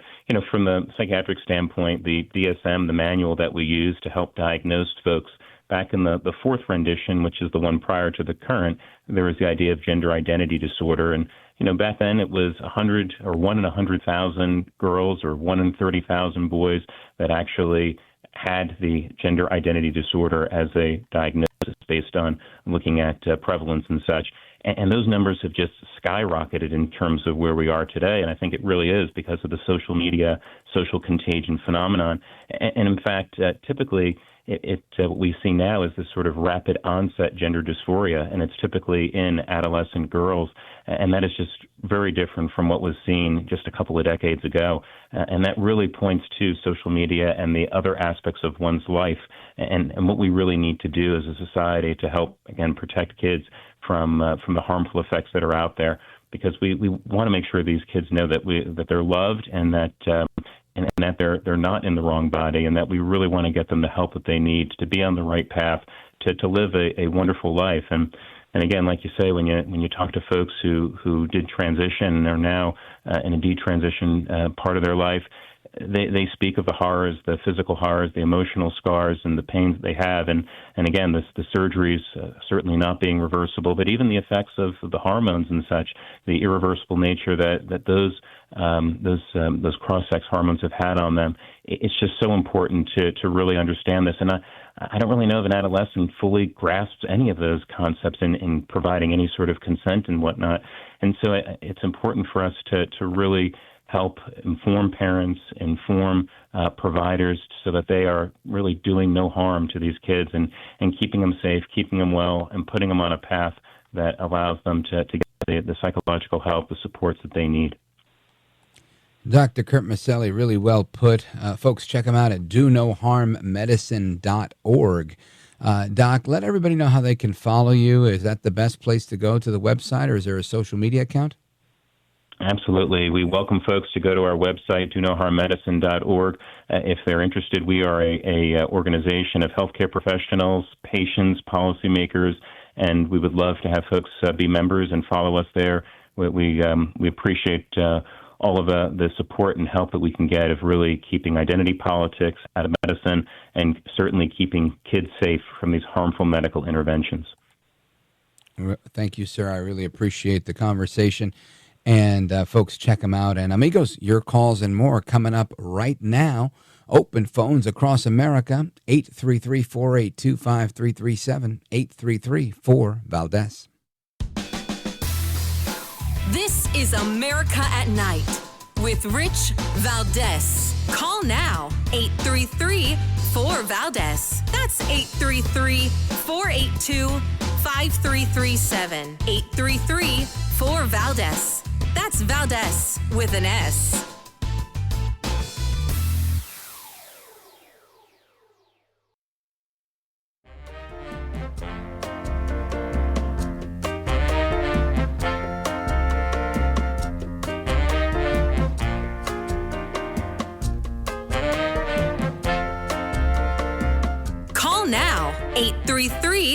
833-4-VALDEZ. That's 833-482-5337. 833-4-VALDEZ. That's Valdez with an S. After the guest leaves every night and we're doing open phones, kind of at the heartbeat of America, and you sit there in this radio studio and suddenly you hear voices. Mobile, Dallas, New York, Miami. And there's kind of a conglomeration of America all in one room. Chicago, New York, California, Quebec, all over the place. I'm hearing voices, folks, and I want to hear a voice by the name of Mel. Albany, New York, WGDJ. That's Paul Vandenberg country, by the way. Go right ahead, Mel. Good evening, Rich. I was just telling your producer, I have a family member, a niece that went through from female to male. Fortunately, she only had just the hormone therapy, but then got some counseling as well, realized that she really made a mistake. But because of the hormones that she was giving, her doctor believes that she contracted cancer and had to have her bone cancer and had to have her right leg amputated. Also, with that, I have a friend of mine who is much older, a related friend of mine, that is in mid-30s and went from male to female. Now, he had all of the counseling and therapy needed in order to make that final decision, went from male to female, had the surgery as well. His contention, though, with younger kids is it transgender or trans-trender? And he's really big on trying to keep kids away from going along with the trend. His belief is, and actually mine as well, is that kids are going from male to female, going through the puberty blockers and the hormones, but not getting the surgery. Pretty much his belief is, as well as my own, is that they're not really invested in that lifestyle. It's kind of like that seems like the cool thing to do. True, exactly, and going more to the attention-seeking behavior without getting all of the therapy needed. So I'm behind Trump 100% that they need to wait if, in fact, they even want to do that at all. Well, brother, if that's in fact the case, the problem's worse than we anticipated, right? It's become very not serious, and either way, right? Either way, it's a serious problem. I'm saying the people are approaching it in a not serious manner, and that's what's scary about it. Mel, thanks for sharing that stuff. That's really interesting, and I'm glad you put me onto it because I honestly probably. If I had to guess, I would have thought everybody had kind of gone through all of the stops. They just went through it with doctors who were like, yeah, sure. Listen, if you feel like that, so they did the counseling, but they did it with the wrong doctor. I'd say do it with Dr. Miceli. This guy's at least going to try and not talk you out of it, but give you an alternative to the view that you're already stuck on. So really, really valuable information. Thank you, Mel. I appreciate it. Shout out to WGDJ. Let us continue. I want to go to Nick. Nick is in Chicago, Illinois, WLS. Nick, go right ahead quickly. Yeah, thank you. Regarding the Ukrainian mess in its third year now, Putin is a sly, cunning political animal. He was a officer. He rose up to the rank. He didn't just become an officer in the secret state police of Russia and formerly the USSR. He's taken advantage of Trump. I'm sorry, President Trump, but this guy, Putin, might be slicker than you think he is, maybe slicker than you. The same force is there, and this will be brief, that was there before that I correctly said. Putin will not allow Ukraine to go to NATO. Now you have 1/5 of the country occupied, 4/5 not occupied. I don't care what kind of a deal they make, even if it's in writing with between Putin and Trump. Putin's going to do what he wants to do to not allow Ukraine to go. Because I hear talk, about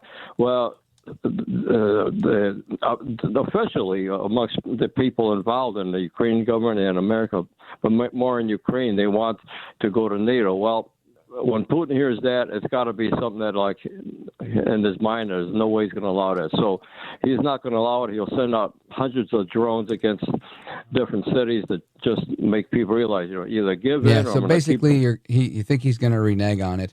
And listen, I do too. I mean, this is the same guy that and I don't think he's taking advantage of President Trump. I think I guess he's looking for an advantageous position. That's what his negotiation's all about. He's literally the guy that said, I'm going to go into your country and I'm taking back what I think is mine. And they're fighting to the death. And they have the deaths and they keep the fighting. And somebody's trying to get to a point where we say, okay, let's not do that anymore. And that's President Trump. So clearly, everybody's going to have to bend a little bit here. The United States has bent plenty, right? Because we've given up so much money. So listen, I get your point. Not to be trusted. I agree with that as well. We'll see how this continues to play out. Thanks for your call, brother. Nick in Chicago, WLS. And we continue. Let's go to our buddy Paul, Boise, Idaho, KBOI. Paul, go for it. Yeah, Rich, thanks for taking my call. Yeah, I think it is a travesty to do that to a child. To try to change them into something you can't change them into. You give them the false hope that they are going to change into that thing. It's kind of like giving them a sick fantasy island type of belief. I find it abhorrent, and I find it rather cavalier by these surgeons and these physicians that do this. And it's driven by money more than anything else. If they had a belief in their way that they're supposed to work with this surgery with love, I don't believe that they'd be doing that. Well, I agree with you that their motivation is wrong, but I would probably disagree and say that it's not about money. I don't think so. I think these people are doing it because of ideology. A couple of years back, more than a couple, I remember seeing a doctor do an interview, and the interview was about that. And when they got into it, he said, the doctor says it was a woman, but he says he was born a he, and that this was a personal thing for him to get this done. And it made all the sense in the world that this was someone that grew up with this gender identity disorder, this gender dysphoria, and became a physician to make those changes from the inside out. To, I guess, make the case to other doctors, that emotional case that they make. Would you rather have a living daughter or a dead son? That type of thing, where they make this false binary. So I'm pretty sure there are people somewhere, probably way at the top, that are interested in either the scientific aspect of it, of like, let's see how much we can get out of people if we allow them to do whatever they want. And some of it is probably money, but I don't think it's largely money. And I would hate to think that it is. Paul, thank you for your call, my brother. I appreciate it. And amigos, we get to the rest of your calls. I see we have calls from California, from Canada, from New York, and more. The lines are flashing. I'll give you the number, 833-482-5337, 833-4-VALDEZ. And, of course, anytime you've missed one of the interviews that we've done on this program and you want to share it with somebody, you just go right to the website, richvaldez.com. That's Valdez with an S. You can share it right from there. They're listed by day and by topic and whatever. And you can also subscribe to the podcast if that's something you want to do, if you use a podcast app, or you could listen to it right from the player that's on the website. And I can't encourage you to do that enough, because people are always sending me messages through social media, inbox messages, asking, oh, I missed that guy's name, or you can always go to the website. Everything's there. The guest name, what they're talking about, and you can re-listen to the interview. It's free of charge. There's zero cost for that. So I want to encourage you to do that. Anyway, coming right back with the rest of your calls, 833-4-VALDEZ. This is America at Night with Rich Valdez.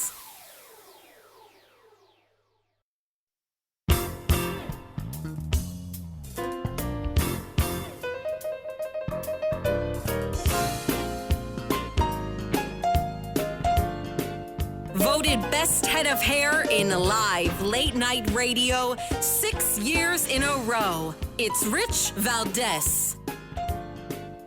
All right, amigos, welcome back. We continue our conversation with you all, we the people, the American people.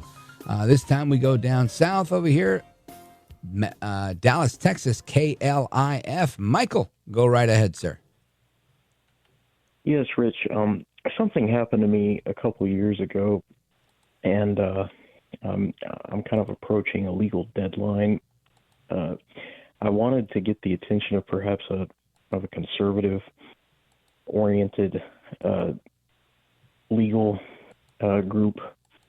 I was fired for accidentally protesting some DEI initiatives at my former workplace, which was a J.P. Morgan Chase lockbox located in Louisville, Texas.